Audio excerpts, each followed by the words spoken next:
It's the middle of the night, 50,000 years ago. You're sleeping, and something just stepped out of the dark. Something bigger than you, something faster than you, and it already knows where you are. Our ancestors didn't have walls, no locks, no alarms, no 911. Just fire, stone, each other, and the dark. So how did ancient humans survive the night when apex predators found their camp? The answer will completely change how you see human survival and why your body still reacts the way it does to fear. For most of human history, we were not at the top of the food chain.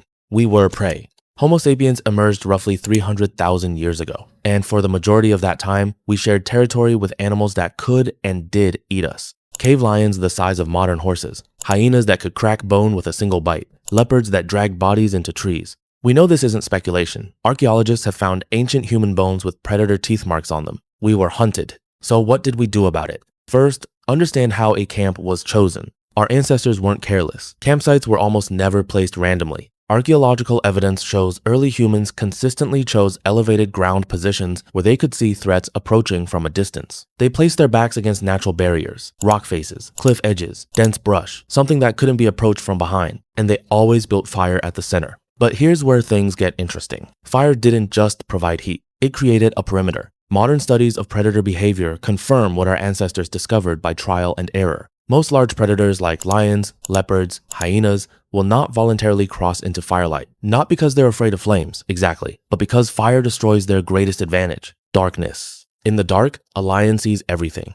In the light, the humans see it. Fire didn't just warm the camp, it leveled the playing field, which is why someone was always awake. Ancient camps had fire keepers, not a ceremonial role, a survival role. Let the fire die and the perimeter disappears. Every functioning ancient camp ran a watch system. This isn't mythology. Anthropologists studying modern hunter-gatherer communities, the closest living analog to our ancient ancestors, have consistently documented rotating night watches. The Hadza of Tanzania, the Kung San of southern Africa, the Agta of the Philippines, all of them different continents, different eras, developed the same solution independently. Someone watches, someone sleeps, it rotates. And this, researchers now believe, actually shaped how humans sleep.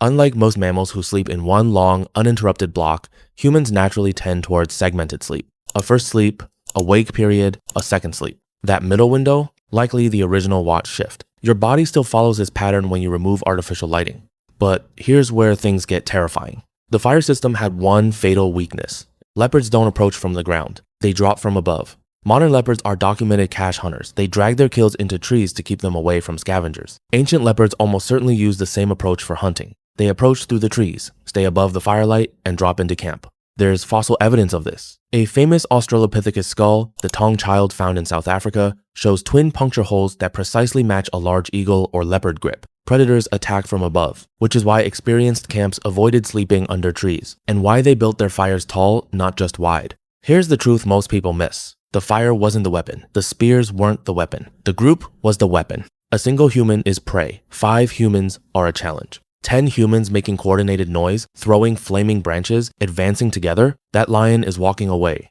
Behavioral ecologists call this mobbing. Birds do it to hawks. Meerkats do it to eagles. Humans perfected it. The response to a predator wasn't hide. It was escalate. Make yourself loud. Make yourself large. Make it clear that attacking this camp will cost something. But not every encounter ended with the predator retreating. Sometimes the fire died, sometimes the watch fell asleep, sometimes it was a desperate predator that wouldn't back down. In those moments, humans had a secondary defense layer. Burning branches, thrown directly at the animal. No large predator, not even a cave lion, enjoys a burning stick to the face. And when the fight got close, they instinctively formed a close formation. Adults stayed on the outside. The vulnerable people were in the middle. They all threw spears, rocks, made noise, and used fire against the threat at the same time. The adrenaline surge, the tunnel vision, the sudden, irrational courage. It's not a malfunction. It's ancient software running a very old program. Here's what made humans different from every other prey animal on the planet. We didn't just survive the night. We learned from it. After an attack, camps debriefed. Not formally, but naturally. Where did it come from? What scared it off? What do we do differently?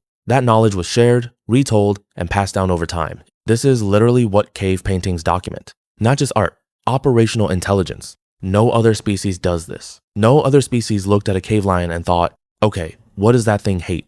We reverse engineered our predators. We studied them, named them, told stories about them, and eventually we made the dangerous world safe enough to sleep in.